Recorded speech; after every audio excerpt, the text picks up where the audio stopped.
ये लड़की अचानक से नॉर्मल इंसान से बहुत बड़ी हो जाती है। दरअसल एक एलियन स्पेसशिप के हमले की वजह से ये लड़की बहुत बड़ी हो जाती है और अपने पति के पीछे पड़ जाती है। कहानी की शुरुआत में हम नैन्सी को देखते हैं जो अपनी कार से कहीं जा रही है। नैन्सी अपने पति हैरी को कॉल करती है, लेकिन हैरी अपने ऑफिस में नहीं था। दरअसल हैरी नैन्सी के डैड की कंपनी में काम करता है और हैरी कब से एक दूसरी लड़की हनी के चक्कर में पड़ा था, जिस वजह से नैन्सी बहुत ज्यादा परेशान रहती है और नैन्सी को एक साइकेट्रिक डोरा के पास जाना पड़ता है। यहाँ पर नैन्सी डोरा से बोलती है, मेरे बदमाश पति ने बोला था कि मैं हनी का पीछा छोड़ दूंगा, लेकिन रोज रात को मेरा आदमी उसके पास चला जाता है और वैसे भी उसको मेरे बाप के पैसों में इंटरेस्ट है, मुझ में नहीं। और नैन्सी यहाँ से चली जाती है। इसके बाद नैन्सी अपने पति को ढूंढते हुए हनी के घर आ जाती है और जोर जोर से चिल्लाने लगती है। तभी एक आदमी नैन्सी को बताता है कि हैरी यहाँ पर नहीं है और नैन्सी उदास होकर यहाँ से चली जाती है। इसके बाद हम हैरी को देखते हैं जो हनी के घर में उसके साथ मजे कर रहा था और यहाँ पर हमें पता चलता है कि हैरी अपनी बीवी को रास्ते से हटाना चाहता है और उसके बाप के पैसों से हनी के साथ मौज मस्ती करना चाहता है। इधर नैन्सी अपने घर जा रही थी, तभी रास्ते में नैन्सी के सामने अचानक से एक एलियन स्पेसशिप आ जाती है। नैन्सी स्पेसशिप देखकर यहाँ से भागने की कोशिश करती है, तभी स्पेसशिप से एक रोशनी सीधे नैन्सी पर पड़ती है, लेकिन मौका रहते नैन्सी यहाँ से भाग जाती है। इसके बाद नैन्सी फिर से हनी के घर आती है और हैरी को आवाज लगाने लगती है। तभी यहाँ पर दो शेरिफ आ जाते हैं, तो नैन्सी इनको बताती है कि मैंने हाईवे पर एक बहुत बड़ी एलियन स्पेसशिप देखी है। इसके बाद एक शेरिफ हैरी के पास जाती है और बोलती है कि तुम्हारी बीवी ने एक एलियन स्पेसशिप देखी है। इसके बाद शेरिफ नैन्सी को उस जगह पर लेकर जाता है जहाँ पर वो स्पेसशिप देखी गई थी, लेकिन यहाँ पर कोई भी स्पेसशिप नहीं दिखाई दे रही थी और तभी यहाँ पर नैन्सी का डेड बॉब आ जाता है। इसके बाद बॉब नैन्सी को लेकर यहाँ से निकल जाता है और नैन्सी से बोलता है कि ऐसी फालतू बातें करके लोगों के सामने मेरी इज्जत कम मत कराओ। तो नैन्सी बोलती है कि मैंने सच में एक एलियन स्पेसशिप देखी थी, लेकिन बॉब नैन्सी की कोई बात नहीं सुनता है। इसके बाद रात को नैन्सी हैरी से मिलती है और नैन्सी हैरी को एलियन स्पेसशिप वाली बात बताती है और हैरी नैन्सी की बात पर भरोसा कर लेता है। तभी नैन्सी बोलती है कि वैसे भी तुम्हें मेरी कोई चिंता नहीं है, क्योंकि तुम तो हनी का बिस्तर गर्म करते हो। तो हैरी बोलता है कि मैं हनी से कभी नहीं मिलूंगा। अगले दिन नैन्सी अपनी डॉक्टर डोरा से मिलती है और डोरा को बताती है कि मैंने हाईवे पर एक एलियन स्पेसशिप देखी थी, लेकिन कोई भी मेरी बात पर भरोसा नहीं करेगा। तो डोरा बोलती है कि मैं तुम पर भरोसा करती हूँ। इसके बाद जब नैन्सी नहा रही थी, तब नैन्सी के पास हैरी आता है, तो नैन्सी हैरी से बोलती है कि मुझे कैसे भी करके सबूत इकट्ठा करने होंगे ताकि मैं लोगों को साबित कर सकूं कि मैंने एलियन स्पेसशिप देखी है। इसलिए हम दोनों उसी जगह पर जाएंगे जहाँ पर मैंने स्पेसशिप देखी थी। इसके बाद ये दोनों कार लेकर निकल जाते हैं और शाम को उस जगह पर पहुंच जाते हैं जहाँ पर नैन्सी ने स्पेसशिप देखी थी। कुछ देर तक नैन्सी को यहाँ पर कुछ नहीं दिखाई देता है, लेकिन तभी अचानक से वही स्पेसशिप यहाँ पर आ जाती है और स्पेसशिप देखकर नैन्सी बहुत खुश हो जाती है और स्पेसशिप के नीचे चली जाती है। तभी स्पेसशिप से लाइट नैन्सी पर गिरती है। हैरी नैन्सी को बचाने की कोशिश करता है, लेकिन नैन्सी स्पेसशिप के अंदर टेलीपोर्ट हो जाती है और ये देखकर हैरी यहाँ से भाग जाता है।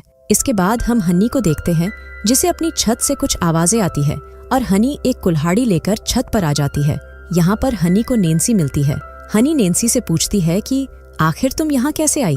तो नैन्सी आसमान में इशारा करती है और बेहोश हो जाती है। कुछ देर बाद नैन्सी को घर लाया जाता है और डॉक्टर डोरा बताती है कि नैन्सी बिल्कुल ठीक है। तभी यहाँ पर नैन्सी आ जाती है और बोलती है कि मैं पागल नहीं हूँ, आप सभी को मेरी बात पर भरोसा करना होगा। लेकिन यहाँ पर हैरी और बॉब नैन्सी की माँ के बारे में उल्टा सीधा बोलने लग जाते हैं, जिस वजह से नैन्सी को बहुत गुस्सा आता है और अचानक से नैन्सी के कपड़े फटने लगते हैं और नैन्सी नॉर्मल इंसान से बहुत बड़ी हो जाती है। अगले दिन हैरी विक्टर नाम के डॉक्टर को लेकर आता है ताकि वो नैन्सी का चेकअप कर सके। इसके बाद डोरा विक्टर को नैन्सी के पास लेकर जाती है। यहाँ पर डोरा विक्टर को बताती है कि नैन्सी का आकार बढ़ गया है, लेकिन ये बिल्कुल नॉर्मल है। इसके बाद विक्टर नैन्सी को अपनी लैब में चलने के लिए बोलता है ताकि हम तुम पर अच्छे से नजर रख सके, लेकिन नैन्सी विक्टर को मना कर देती है। इसके बाद रात को नैन्सी से मिलने इसके डैड आते हैं और बोलते हैं कि तुम्हें अंदर जाकर आराम करना चाहिए। तो नैन्सी बोलती है मैं बिल्कुल ठीक हूँ, बस आसमान में देखकर आराम कर रही हूँ। आगे नैन्सी बोलती है क्या आप मुझे पहले जैसा बना सकते हैं? तो बॉब बोलता है डॉक्टर इसी चीज पर काम कर रहे हैं। इसके बाद नैन्सी स्विमिंग पूल में नहाने लगती है। तभी नैन्सी के पास हैरी आता है और पूछता है क्या तुम ठीक हो? तो नैन्सी बोलती है मैं बिल्कुल ठीक हूँ, बस मेरा दिल कभी कभी तेजी से धड़कने लगता है। इसके बाद जब हैरी यहाँ से जाने लगता है तो नैन्सी हैरी को कल डिनर पर इनवाइट करती है और हैरी मान जाता है। अगले दिन नैन्सी से मिलने डोरा आती है तो नैन्सी डोरा को बताती है कि आज रात मैंने हैरी को डिनर पर बुलाया है, काश मैं पहले जैसी होती। ये बात सुनकर डोरा को अच्छा लगता है। इसके बाद विक्टर डोरा और नैन्सी को बाहर बुलाता है और हम देखते हैं कि विक्टर के हाथ में एक बहुत बड़ा इंजेक्शन था। इसके बाद नैन्सी बाहर आती है और विक्टर से इंजेक्शन के बारे में पूछती है तो विक्टर बताता है कि इसमें कुछ विटामिन और खनिज पदार्थ है। तभी डोरा बोलती है कि नैन्सी को इसकी कोई जरूरत नहीं है, तो विक्टर बोलता है कि मेरे पास नैन्सी के पति की परमिशन है और तुम्हारे पिता की भी। तो नैन्सी बोलती है मेरी परमिशन का क्या, और नैन्सी इंजेक्शन छीन लेती है और विक्टर को डराने लगती है। इसके बाद नैन्सी इंजेक्शन फेंक देती है और यहाँ से चली जाती है। इसके बाद रात को हैरी नैन्सी के पास आता है और ये दोनों बैठकर डिनर करने लगते हैं। यहाँ पर नैन्सी हैरी से पूछती है कि आखिरी बार हमने कब ऐसे डिनर किया था, तो हैरी बोलता है हमने कई बार अकेले ऐसे डिनर किया है। आगे नैन्सी हैरी से बोलती है क्या तुमने गुलिवर की यात्रा के बारे में सुना है, तो हैरी बोलता है मैंने इसकी बुक पढ़ी थी। तो नैन्सी बोलती है कि मैंने अपने आप को गुलिवर के रूप में सोचना शुरू कर दिया है और अब सभी लोग मुझे छोटे छोटे खिलौने लगते हैं। और नैन्सी बहुत सारी बातें करती है। तभी हैरी बोलता है तुम पागल हो चुकी हो और वैसे भी तुम एक बहुत बड़ी गलती हो। ये बात सुनकर नैन्सी को बहुत गुस्सा आता है और नैन्सी गाड़ी उठाकर फेंक देती है। इसके बाद हैरी बोलता है कि तुमसे तो बेहतर हनी है, दिखने में भी और बिस्तर पर भी। और ये दोनों लड़ने लग जाते हैं, जिस वजह से नैन्सी को बहुत ज्यादा गुस्सा आता है और तभी नैन्सी बेहोश होकर गिर जाती है। इसके बाद हम बॉब को देखते हैं जो अपने प्रोजेक्ट पर बिजी था और इसे नैन्सी की जरा भी फिक्र नहीं थी। इधर हैरी हनी के साथ मजे कर रहा था और हनी हैरी के लिए मुजरा कर रही थी। कुछ देर बाद नैन्सी को होश आ जाता है और नैन्सी अपने आदमी हैरी को ढूंढते हुए शहर की तरफ आ जाती है। तभी रास्ते में नैन्सी को डोरा और शेरिफ मिलते हैं। नैन्सी इनसे हैरी का पता पूछती है तो डोरा नैन्सी को शहर की तरफ जाने से मना करती है, लेकिन नैन्सी यहाँ से निकल जाती है और सीधे हनी के घर आ जाती है। इसके बाद हनी गन उठा लेती है, लेकिन नैन्सी छत तोड़कर हनी की गन को फेंक देती है। ये देखकर हैरी यहाँ से भागने लगता है, लेकिन नैन्सी कार उठाकर हैरी को बाहर निकालती है और हैरी को लेकर यहाँ से भागने लगती है।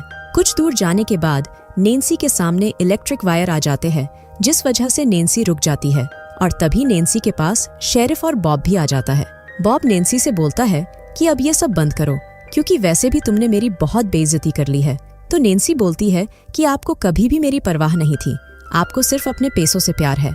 ये बात सुनकर बॉब शेरिफ को फायर करने के लिए बोलता है और जैसे ही शेरिफ ऑर्डर देता है, सभी नैन्सी पर हमला करने लग जाते हैं, जिस वजह से नैन्सी पीछे इलेक्ट्रिक वायर पर गिर जाती है और इसे जोर का शॉक लगता है।